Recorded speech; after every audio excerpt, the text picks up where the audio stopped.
Hello everyone! Hello! So for today's video guys is magluluto tayo ng tulingan na sinaing. So bago natin lutuin ang ating tulingan, syempre medyo malaki-laki yung ating nabili kaya katayin muna natin. So umpisahan muna natin sa linis. Syempre linisan muna natin and then tanggalan ng hasang para maging malinis, at saka itong isda kasi na to so medyo madugo kasi kaya kailangan nating linisin. Okay?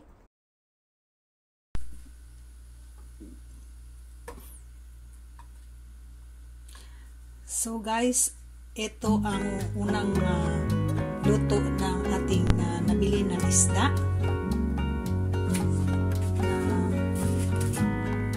Sambagon sa Bisaya, ambot sa Tagalog. I'll still have to find out, charot. Hanapin ko pa kung ano pangalan. So yan, meron tayong taba. So ang gagawin natin sa ating unang recipe para sa ating isda is sinaing. So sa mga Tagalog, alam itong sinaing, pero sa mga Bisaya, ang alam lang ng mga Bisaya guys is paksiw. Pero ito, iba kasi ito kasi karne, taba sa ilalim, tapos ito kamyas. So kamyas. So hindi na tayo maglalagay ng suka. Bali ito na siya. Tapos patutuyuin natin ang ating sabaw para parang magiging ano siya, parang magiging sardinas tinapa pala, sardinas tinapa kasi pala sa ano, ang tinapa kasi sa ano guys, sa Bisaya sardinas kasi yun, sa Tagalog ang tinapa yung smoke na ano na smoked fish. So ito na ang ating isda.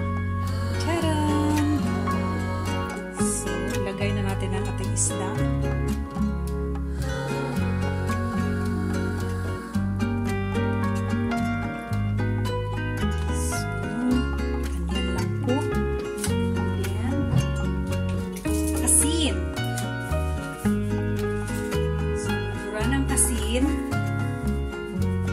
Para magiging yummy.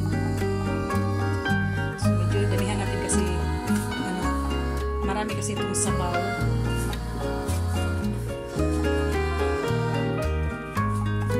So ang ating niya guys, ang ating ilalagay na sabaw is yung level sa level ng ating isda. So mamaya na natin check natin mamaya pag ito ay natuyo na o kung okay na siya, saka natin siya dagdagan. Kung hindi pa siya, kung kulang pa, hindi pa siya masyadong talagang parang yung na tinapa. Yan.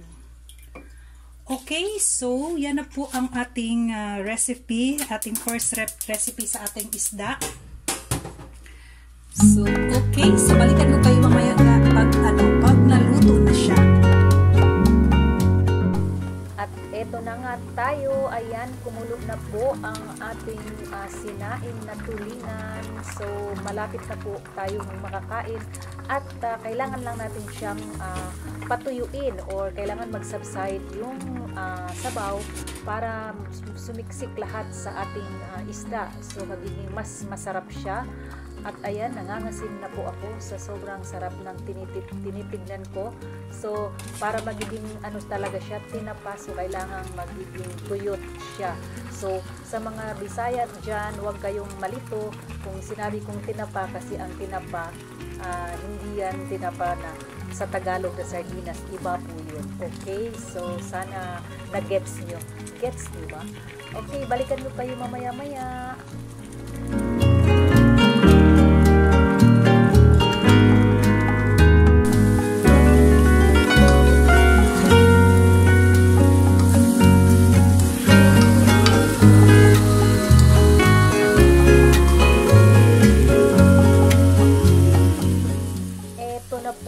At ang sinabi natin patutuyuin natin natin siya.